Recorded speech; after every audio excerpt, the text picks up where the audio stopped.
Welcome to our channel Lighting Vision. Today Mother will talk to us about communication for the third part of this subject. And I said I had a question for Mother.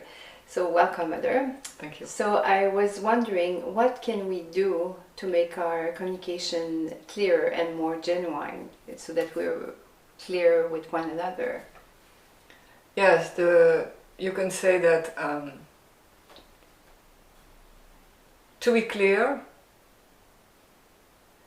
I would also say to be more profound.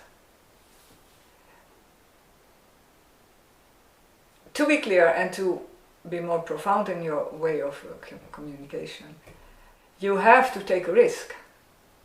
And that's also one of the reasons why most people stay a bit vague or just say part of what they want to say and hope you will feel the rest. Good communication takes courage, because in good communication, when you're genuine with yourself, honest and straightforward, and you don't hide anything, there's always a risk because you can lose the other. Mm-hmm. So the main point in good communication is the quantity of risk that you want to take to lose the other one. Whether it's in a relationship that he or she goes away, or finding out that we're not on the same wavelength. Whatever it is, but good communication includes loss. If I say really how I feel things, how I see things, if I really give my opinion, if I show myself in all my truth and my vulnerability, then there's a risk. Mm-hmm. Because the other person perhaps sees things in a completely different way. And what am I going to do? Perhaps we can find a place of coming together somewhere in the discussion or on the subject, but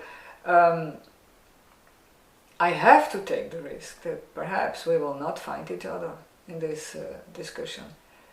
So there are consequences. So can we say we're afraid of being genuine by fear of losing somebody? Yes, that's a big part of the problem, because you know that something in you knows that you might find out that this person is perhaps not completely the friend or the partner that you thought you had. And for many people that's a shock. Whereas if you dig out the problem up to that point and you find this out, you will see that it's, well, sometimes it's a reason to separate, but not always. I mean, you do not always have to be completely on the same wavelength or see things completely the same way to be able to cooperate or to stay together, to collaborate. But we do not want to take the risk, because we want to stay in this nice feeling that he or she thinks the way that we do. We are together. We have a complicity in our way of doing things, in our way of seeing things, in our way of being. But it's that complicity that is exactly the factor that will make that on the long run you will separate, already on the inner level. Because in a daily interaction, whether it's in the working field or at home, you will find this out sooner or later, that this person thinks in a different way because he or she acts in a different way, and so you find out what she really thinks or the way she sees things, or you cannot miss it. If you meet somebody once in your life and you just have a discussion, it might be you never discover it. But if you have an interaction with somebody every day, you cannot miss this. On the long run you find out what he or she really thinks, what he or she is attached to or what he is detached from, and it might be not at all the way you see or feel things. It's not a reason to separate, but it might be a shock to know that this person is not completely the way you thought. So that seems very easily said, but that's one of the main reasons why people also one of the main reasons why people in couples do not speak out, because they're afraid to lose the other. Or at least that he's not completely the way they thought. But even though they will find it out every day. But like looking at the world, I think it's the majority who are afraid of losing. Oh, that's true. Yes, for all kinds of reasons. For reasons of affection, I wanted him to stay here or her. For money reasons, I earn my money and I don't say anything because otherwise I lose my job. All kinds of reasons. But the wrong reasons, because sooner or later the problem will come up. You can never escape that. It will come up in one way or another. So you have to face this in somehow one day or another. You cannot escape. And I think that's even more difficult than when you face this. And you say, okay, apparently you see things in another way. Let's talk about it. Perhaps we can find then there's evolution. A solution, yes. Yeah. So we can conclude that good communication is synonymous, synonymous to saying, being truthful, saying the truth, being honest. So it comes back to you and yourself. Are you honest with yourself? Are you clear inside to what you really want to say, or you say just half of it and the rest you hope they will read between lines? And yes, are you afraid that your words will have consequences that might be hurtful? That's one of the difficulties. And to remember that it's with conflicts that we evolve. You do not even have to go that far.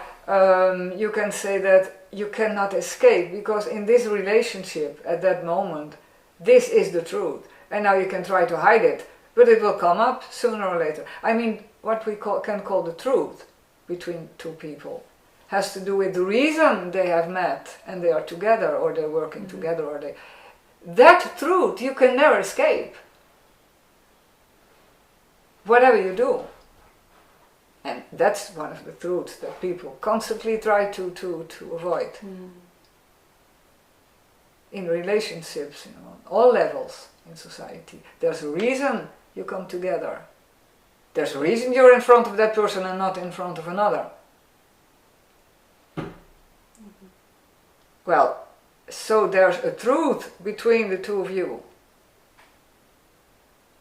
that wants to be discovered, that has to do with the reason you are together. And that very often is difficult for at least one of the two persons, because there you're right, you cannot evolve without facing conflicts. And very often the reason why people are together is because they do not think the same way.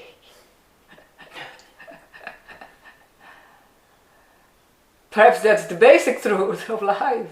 You're always in front of a person who absolutely doesn't think like you. I never heard it this way.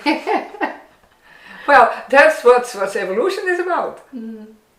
And then pushes us to yes, and then the most courageous way of you can act is to know this and to try to discover how the other party really thinks, so that you have your truth. And then say, and now what should I do with that? Thank you so much, Mother. So please don't forget to subscribe, and if you have any comments, write to us. We will read your comments, and we invite you to watch the next video. So have a very nice day. Far away is my beloved's house. The woods are dark and gloomy. Far away is my beloved's house, and undergrowth arrests me. Can love lighten up the path? The truth lies in the heart. Can love lighten up the path? The truth lies in the heart. Far away is my beloved's house. The road is full of hindrance. Far away is my beloved's house. My feet ignore resistance. Love can lighten up the path when strength is in the heart. Love can lighten up the path when strength is in the heart.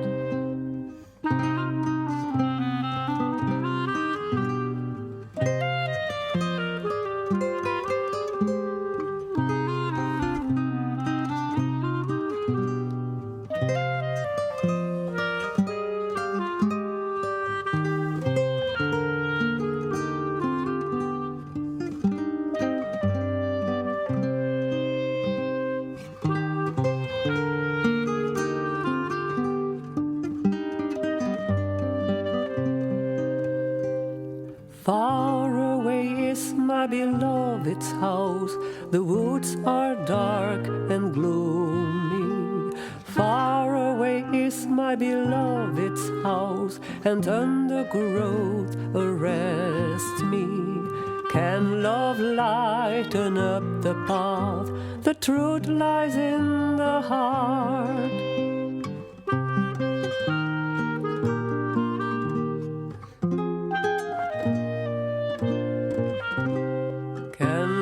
Lighten up the path, the truth lies in the heart.